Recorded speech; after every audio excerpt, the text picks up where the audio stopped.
इससे पूर्व की क्लासेज में अपन ने ये पढ़ा सिंपल डिफरेंशिएशन क्या होता है, जो कि सिंपल डिफरेंशिएशन अपन ने पढ़ा। फर्स्ट ईयर की क्लासेज में अपन पार्शियल डिफरेंशियल पढ़ेंगे, जिसको कि अपन हिंदी में कहते हैं आंशिक अवकलन। कि अभी तक जो हमने पढ़े वो केवल एक स्वतंत्र चर या इंडिपेंडेंट वेरिएबल के फलनों पर विचार किया था और उन्हीं के अवकलन ज्ञात किए थे। जैसे v equal to 1/3 pi r square h, so the v is the function of r and h। इसी तरह से अगर दो चरों वाला फंक्शन हो, फंक्शन ऑफ टू वेरिएबल, तो यदि दो चर x और y का मान देने पर एक चर z को निश्चित मान प्राप्त होता है तो z को x और y का फलन कहते हैं। अर्थात z equal to function of x and y, where z is आश्रित चर या dependent variable and x and y is independent variable. Suppose y is equal to fx, then y plus delta y is equal to fx plus delta x. So the limit delta x tends to 0, delta y delta x is equal to limit delta x tends to 0 fx plus delta x minus fx upon delta x. So dy by dx is equal to limit delta x tends to 0 fx plus delta x minus fx upon delta x. अगर आंशिक अवकलन गुणांक की बात करें, partial differential coefficient की अगर अपन बात करें, तो यदि z दो चरों x और y का फलन है तथा z is equal to function of X Y द्वारा निरूपित किया जाए तो limit delta x tends to 0 F X plus delta X comma Y minus F X Y upon delta X की सीमा विद्यमान है,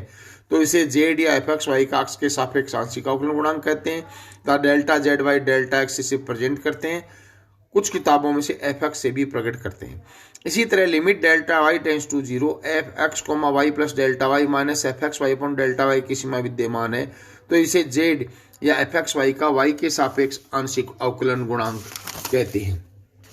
एफ एक्स वाई का x के सापेक्ष आंशिक अवकलन गुणांक एफ एक्स वाई का साधारण अवकलन गुणांक है यदि अन्य स्वतंत्र चरों को अचर मान लिया जाए। यदि z चरों x1, x2, x3, xn हो तो z का x1 के सापेक्ष आंशिक अवकलन गुणांक साधारण गुणांक है, जबकि अन्य स्वतंत्र चर उच्च क्रम के आंशिक अवकलज हैं। यदि z equal to function of X Y के प्रथम आंशिक अवकलज विद्यमान है तो अवकलन के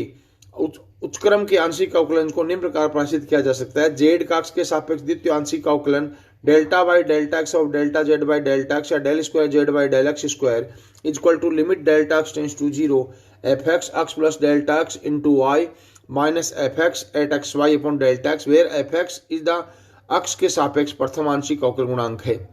प्राय साधारण फलनों के लिए अगर इनका क्रम चेंज कर देते हैं तो del square f by del x del y और del square f by del x, चाहे वाई के सापेक्ष पहले आंशिक अवकलन ज्ञात करें चाहे एक्स के सापेक्ष आंशिक अवकलन ज्ञात करें, इससे कोई फर्क प्रभावित नहीं होता।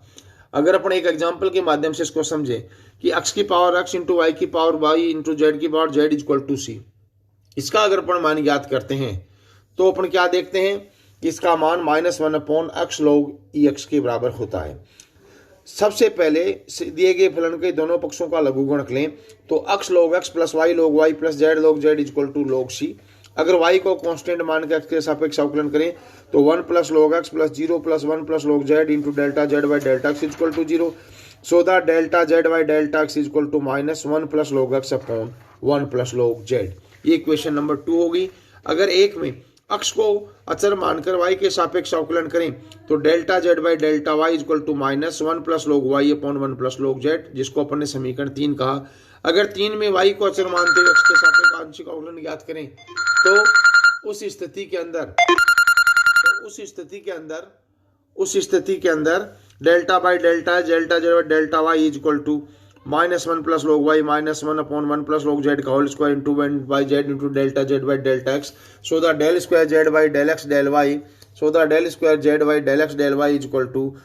1 plus log x upon z 1 plus log z का whole square into -1 plus log x upon 1 plus log z, this is equal to -1 plus log x into 1 plus log y upon z into 1 plus log z into z, so the value of del square Z by del x del Y at X and Y equal to z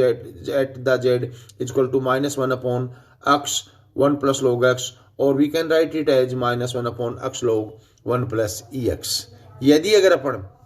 इसी तरह से अगर कोई function दे रखा है example के माध्यम से समझे कि u इक्वल टू ई की power x into Y into Z, तो सर्वप्रथम अक्स और वाई को अचर मानकर जेड के सापेक्ष अवकलन करते हैं तो delta you by delta Z equal to X Y into की पावर अक्स वाई जेड। अब अक्स और जेड को अचर मान के वाई के सापेक्ष अवकलन करें तो delta by delta y of delta you by delta Z equal to x e की power x Y Z plus x square y Z into की पावर एक्स वाई जेड। अगर ई की पावर एक्स वाई जेड को common ले लें तो यह हो गया x plus x square y Z, जो कि समीकरण 2 है। इसी तरह से y और z को अचर मानते हुए दो अक्ष के सापेक्ष अवकलन करें तो अपने पास हो जाएगा delta by delta x of del square you by del Y del Z equal to की power x z into y z x plus x square plus y Z plus e की power x Y Z into 1 plus 2 x y plus z. और इसको अपन चाहिए तो क्या लिख सकते हैं, del cube u upon del x del Y del Z equal to E की power x Y Z into X Y Z plus x square Y square Z square plus 1 plus 2 x Y Z, या E की power x Y Z equal to 1 plus x square Y square Z square plus 3 X Y Z, जो कि अपने को prove करना था। इसी तरह से अगर अपन ये देखते हैं कि कुछ इनवर्स के रिजल्ट्स में भी पार्शियल डिफरेंशिएशन का बड़ा इंपॉर्टेंट रोल है। जैसे इस एग्जांपल के माध्यम से समझें कि यदि अपने पास u equal to tan inverse x Y upon under root 1 plus x square Y square, तो अपन अगर ये सिद्ध करें कि del square you by del x del Y का मान क्या होगा, तो उस परिस्थिति के अंदर del square you by del x del Y का मान होगा 1 upon under root 1 plus x square plus Y square की पावर 3/2। अगर अपन इसको देखें तो अपने पास क्या होगा कि अगर u equal to tan inverse x Y upon under root 1 plus x square plus Y square, तो del you by del Y का मान होगा 1 upon 1 plus x square Y square upon 1 plus x square plus Y square into x into under root 1 plus x square plus Y square into 1 minus y into 1/2 1 plus Y square की power 1/2। इसको अगर अपन solve करते हैं तो इसका मान आ जाता है X upon 1 plus Y square into under root of 1 plus Y X square plus Y square. अगर इसको अपन अगेन डिफरेंशिएट करें तो del square you by del x del Y equal to delta by delta X upon 1 plus Y square into under root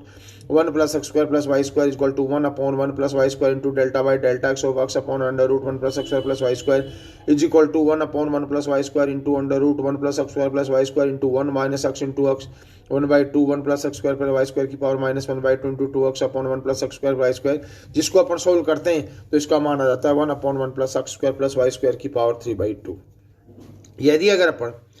एक result को prove करें कि अगर u का मान log के फंक्शन के रूप में दे रखा हो तो u equal to log of X square plus Y square plus Z square, तो सिद्ध करो कि X del square you by del Y del Z equal to Y del square you by del Z del X minus Z into del square you by del x del Y. So del you by del Z is equal to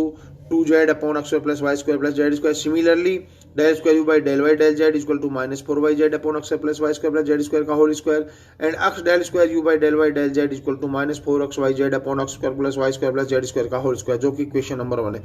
इसी तरह से del you by del x equal to 1 into 2x upon x 1 plus x square plus Y square plus Z square into del square you by del Z del x equal to minus 4xz upon x square plus Y square plus Z square का whole square. So y into del square you by del Z del x equal to minus 4xyz upon x square plus Y square plus Z square का whole square. अगर इन result को मिलाते हैं similarly इसी तरह से Z del square you by del x del Y का मान भी minus 4xyz upon x square plus Y square plus Z square की पावर होल स्क्वायर प्राप्त होता है। अगर तीनों समीकरण से देखते हैं तो अपना रिजल्ट प्रूव हो जाता है। तो इस तरह से अपन ने देखा कि अपन सिंपल डिफरेंशिएशन की परिभाषा की तरह ही पार्शियल डिफरेंशिएशन को भी काम में ले सकते हैं, लेकिन यहाँ पर इंडिपेंडेंट जो वेरिएबल हैं उनकी संख्या 1 से अधिक होती है। इससे आगे के अपन क्लासेज में अपन समघात प्रमेय और उनके आगे के अध्ययन करेंगे।